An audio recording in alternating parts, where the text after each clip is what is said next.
Okay, good morning everyone. Welcome back to another video. It has been quite some time since I have filmed. Look at Oki really. Oh. And I thought that I would just come on here and just start because it has been proven to be very difficult for me to pick up the camera as of late with lots of changes that's been going on, and there has been this huge yearning for me to speak more about motherhood and womanhood and the mainstream society and how I've pulled away from those things, and just share my experiences with you within those two real titles of motherhood and womanhood, postpartum, birth. Yeah, what do you think? Oki Roo's gotten so big since you last saw him. He's almost 5 months old now, and he's talking lots and rolling over, and he's just amazing. But yeah, I just have this deep yearning to reach more women and more families, more people with what I have to say. And it's a funny one because it's not necessarily easy to deal with how I want to share, because a lot of people have conflicting opinions and a lot of people will not align with what I have to say. But when it comes down to it, this is my truth, and I know that I am a small minority of the beliefs that I have and the way that I live my life. And I know that a lot of other people, other women, will find courage and strength in witnessing, hearing about someone else's story and someone else's life. I recently asked my audience on Instagram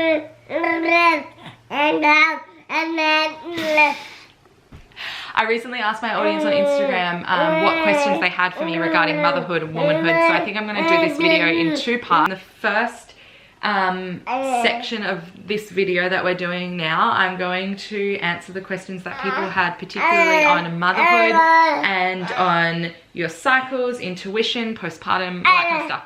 And then the second part of the video, I'm going to focus on birthing, free birth, pregnancy, having a wild pregnancy, and yeah, the questions that you guys asked me with that. I'm just going to jump straight into the questions. I hope that you can hear me over this little boy.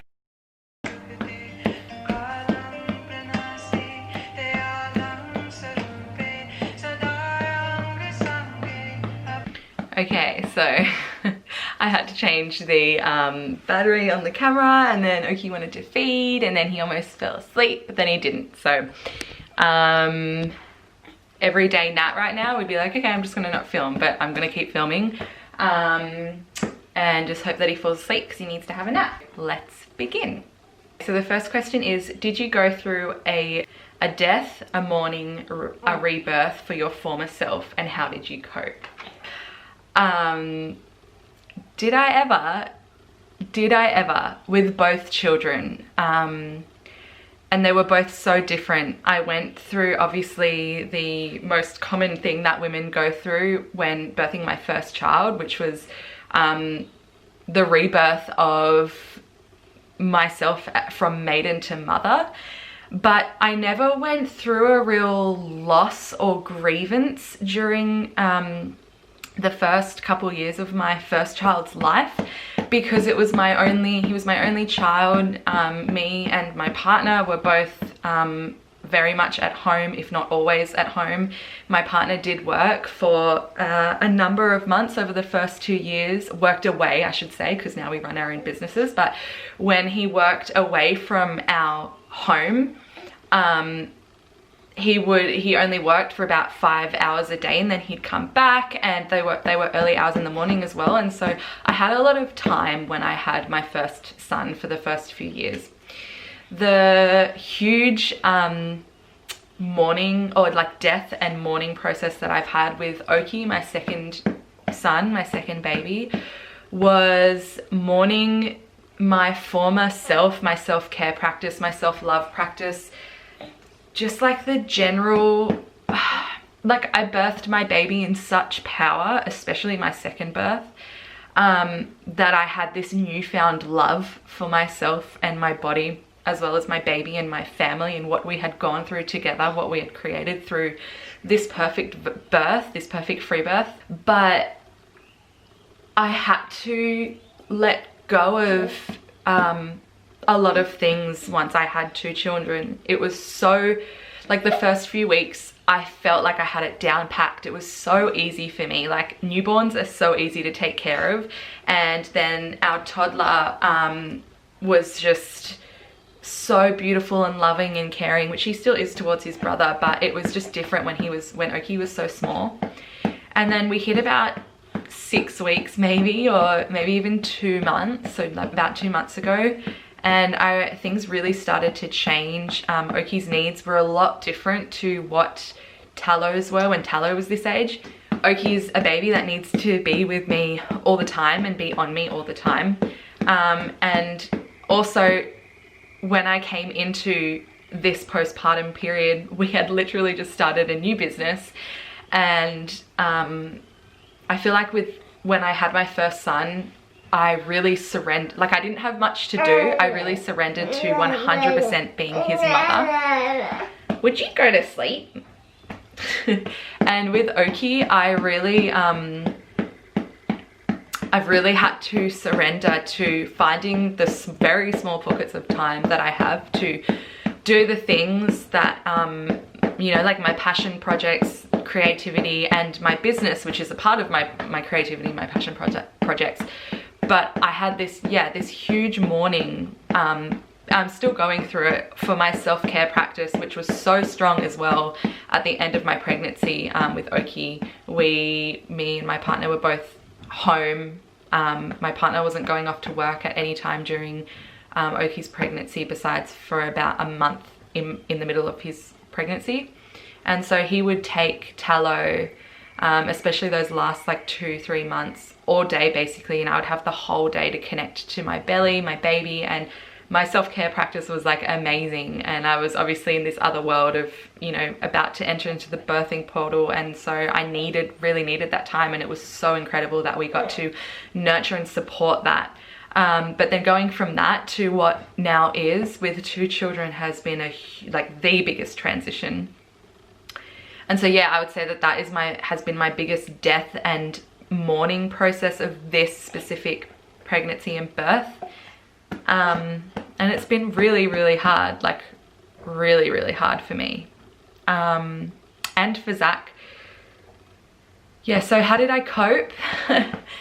To be honest, I feel like I haven't coped that well, but I also haven't, I don't know, it's just, I feel like the question, how do you cope, like I just don't have much to say about that, because maybe I have actually coped better than what I think I have, but yeah, I don't think that I have dealt with it maybe as well as I could. When you become a mother, or when me and my partner became parents, at least for us, the biggest rebirth was questioning everything, like everything, which led us to then free birth our next child. So Tallo was a home birth with a midwife, and then Oki was an unmedicalized birth, completely a wild pregnancy, and I just trusted in myself and my body and my baby. And what led us there was the process that we went through when having our child, of questioning everything that society, that we have been brought up to believe.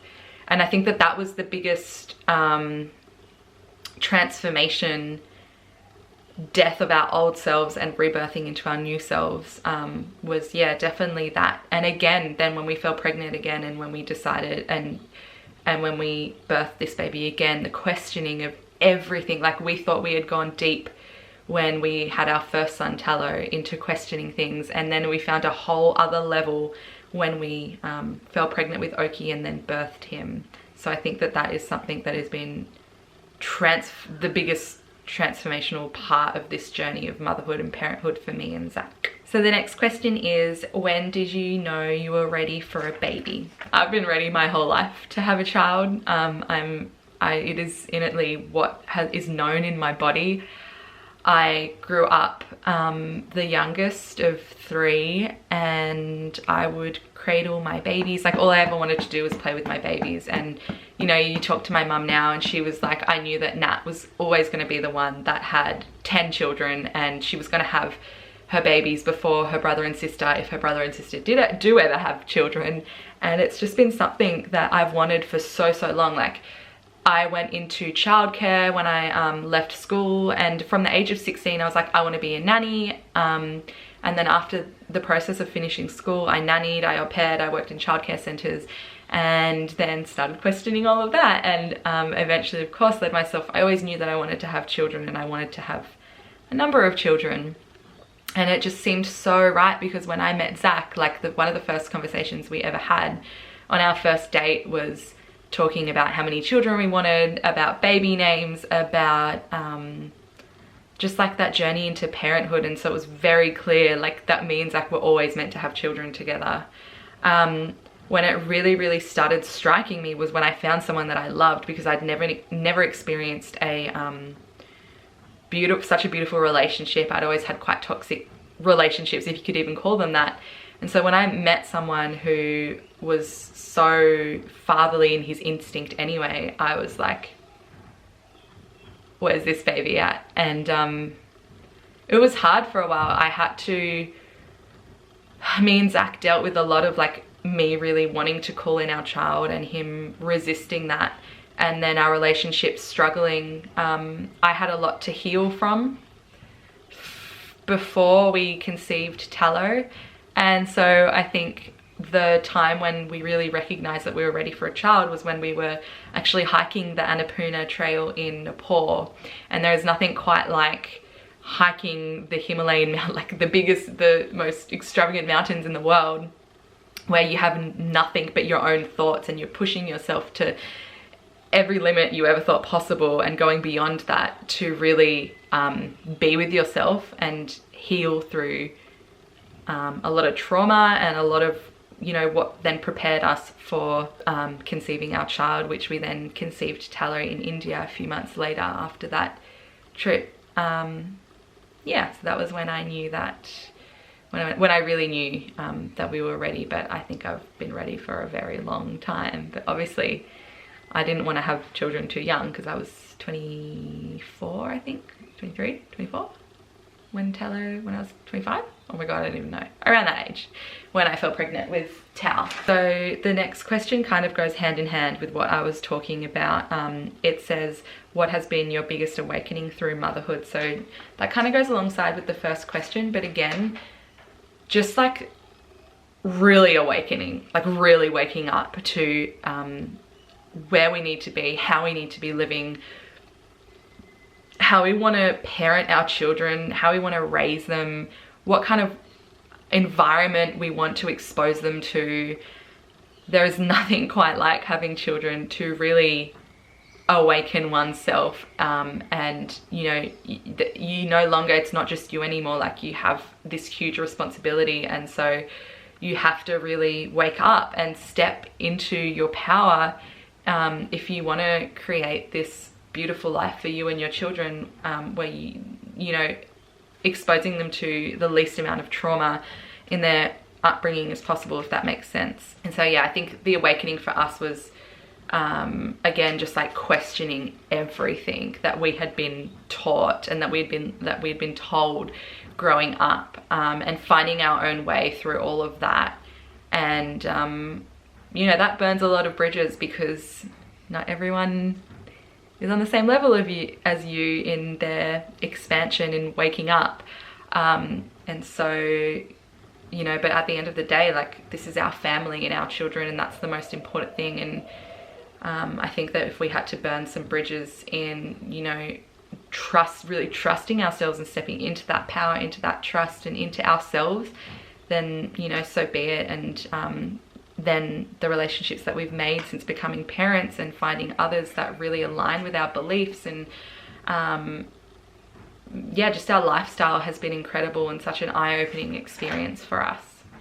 So someone has asked advice on staying calm, centered in your intuition throughout your first trimester and beyond. So I'm guessing that this person is in their first trimester, which is amazing. And I think for me, staying calm, centered, grounded, wow, like the first trimester is probably the rockiest of the trimesters, because as well as potentially having morning sickness and you know, turning away from different foods, not knowing what to eat, and if you have another child, then also like dealing with your other children whilst you're in this state of feeling sick, etc., etc. Like the first trimester is hard, but as well as that, you also have to deal with this fact, even if you were preparing to have a baby and you were planning, you were consciously conceiving, falling pregnant and finding that out and really like recognizing that and walking through that is like such a big thing, and it can take way longer than the first trimester to really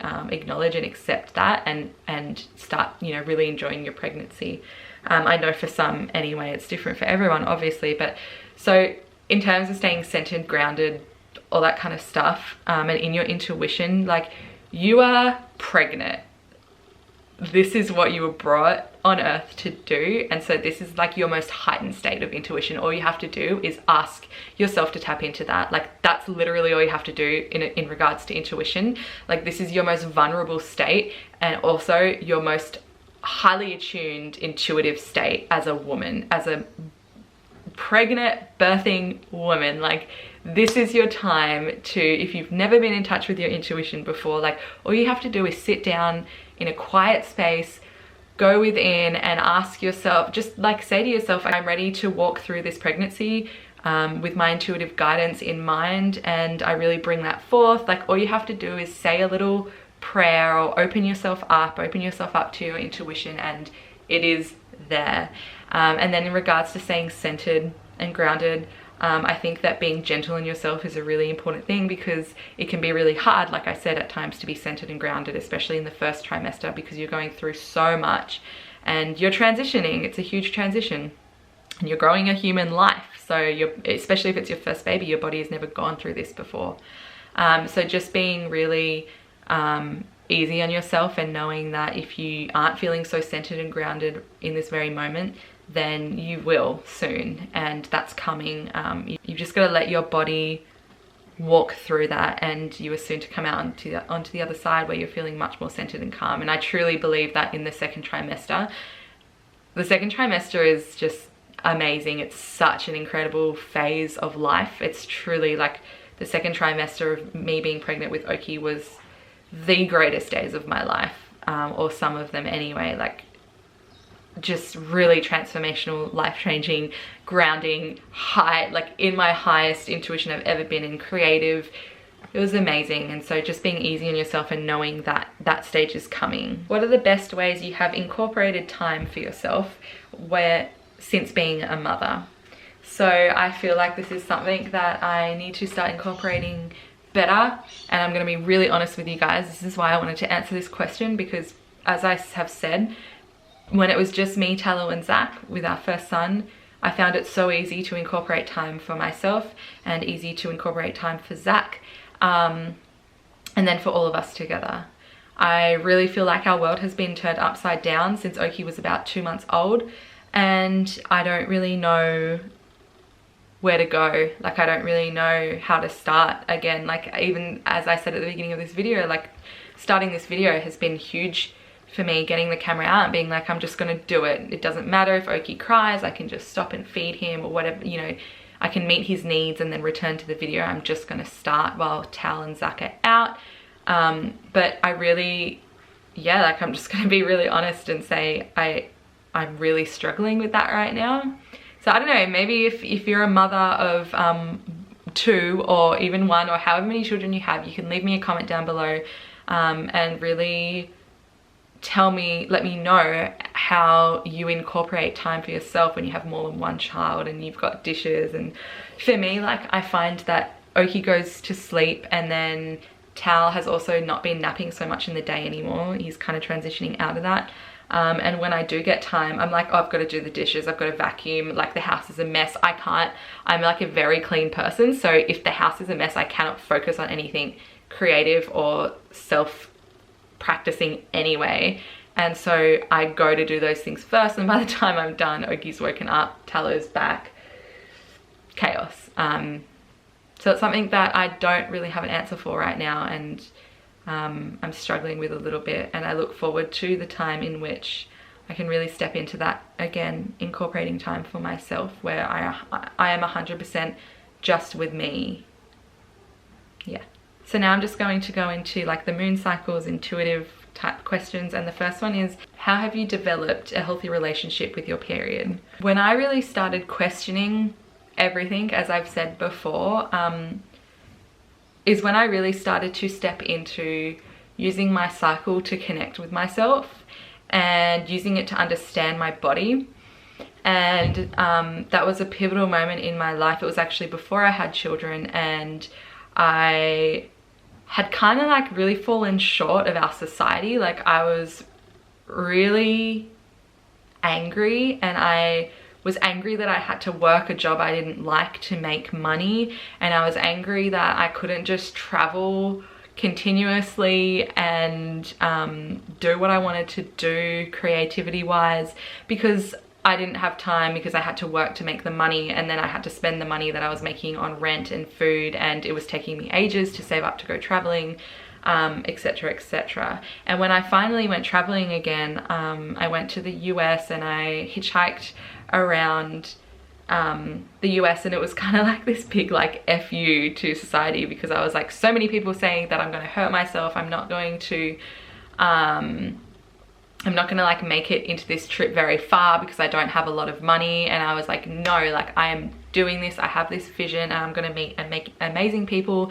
I'm going to volunteer on farms around the US, and that trip for me was life-changing. And on one of the farms that I volunteered at, I started learning very much about my cycle, which was something that I'd never done. And I learned about ovulation and all this stuff. I was 19 or 20 at the time, and literally, like, I had no idea about ovulation. I had no idea at this point in my life that you could only fall pregnant at one stage in your cycle. And so this was so empowering for me to learn. And I started recognizing that also the people that I was attracting into my life, whether it was men or women, were really on the similar path to me. And so when I would start talking to them about my cycle, again, whether it was a man or a woman, they would just like light up, and they'd want to, you know, keep conversing with me about it. And that was when I really stepped into my power. And that was when I really started seeing that, like, this moon cycle that I had did not have to be painful. It didn't have to be inconvenient. It didn't have to be daunting. I didn't have to feel embarrassed about it. And again, that's made me question so much of what I was raised to believe, or what I experienced in high school and growing up, and the experiences that I had when I would have my moon cycle at those times. And so it was just like life-changing for me. And from that point, yeah, I started tracking my cycle and becoming really aware of how each phase made me feel. And then I met Zach, and, you know, we became boyfriend and girlfriend, and I really needed to track my cycle, first of all to prevent a pregnancy, and then to create a pregnancy. And it worked on point. So yeah, that's the answer to that question. The next question is, do you have an opinion on birth control, especially once you have children? Yes, I do have very strong opinions on birth control. I'm not going to go largely into it right now. I know that I have going to have very opposing opinions to probably a lot of people that watch this, but essentially I believe that birth control, that is not the fertility awareness method, which is tracking your cycle and being aware of your phases in your body to know when you are ovulating and when you are not, and to know which phase you're in within your cycle. Anything other than that is just a sleeping pill for our bodies, and it is a way for us to essentially put ourselves to sleep, not just physically, but like our minds as well. That is the essence of what I believe. I think that birth control is exactly that. It is control, but it's not being controlled by the woman. Like, that is not empowerment to me, by putting these things that create dis-ease in your body. It is being controlled by a larger spectrum, and that's all I'm going to say about that. How did you create a like-minded community? Gosh, this question could go on for a while, like my answer to this question. But essentially, when I became a mother and we moved from one side of the country to the other, I made the decision that I was going to start building my Instagram, because I knew that my views and my beliefs and the way that I was living and the way I wanted to live and what I was pursuing as a mother and the way I wanted to parent was very, very different to all I had kind of known and all I'd ever really been surrounded by. And I knew that there was others out there who were making decisions such as my own and living such as I was, but I just hadn't found them yet. So I was like, okay, I'm going to create an Instagram and I'm going to start writing and sharing my experience as a mother. And that was when my community really started to surround me. And I've just been so, so blessed to have attracted that in. And, you know, 2 years, or like 2 and a bit years since I created, really started to build my Instagram, I've created such epic community. Like yeah, coming from absolutely nothing, like pretty much starting fresh, not really having any friends nearby, and also not having friends at that time who aligned with what I was working towards and what I believed in, and the type of parenting, the type of parent that I was and I was becoming was yeah, really challenging. But I'm just so happy to say that I made the decision that I was going to sort them out. And yeah, after 2 years I have a very solid community, and now also within our business we have a pretty amazing community within our business, which is just so, like, our business is like community based soul work, and it just makes me so, so happy. Like I always dreamt of this, you know, my whole life. And yeah, so it's just really nice to be in this place now. Do you ever feel like when you are in your full feminine that you are less outwardly productive? So this is such a good question, and actually for me, my feminine is really the creativity and the passion. And so no, I find when I'm in my full feminine power, I am like creative. I am like, a million ideas are like coming forth. I don't even know how to get them out of my head, and I'm like, oh, I've got to do this and I've got to do this and I'm gonna, like, all these things. I was in this just a week ago, and now I've kind of come down from it. But my full feminine power is like passion, like get it out, because it's coming too quick and I don't know how to alleviate that. So that is my experience, and I find that when I am less outwardly productive, I don't know what energy I'm in when I'm doing that. But it's definitely not like, maybe there is aspects of the feminine there, but no, like when she's out, she's like, you know about it, because I'm creating on Instagram, and I'm writing, and I'm sharing my writing, I'm talking lots to my friends, I'm being really social, I'm doing yoga, all that kind of stuff. So yeah, this has been so amazing for me to answer these questions. I feel really empowered now, and I hope that you do too. I'm just so, so excited to be sharing this video with you, because as I've said, I really have this yearning to reach a larger audience regarding like womanhood and pregnancy and birth and motherhood, and just like being in your power and, you know, feeling into your divine feminine energy. So it means so much to me that you are here. I'm sending you guys so much love. Thank you for being here. Mwah.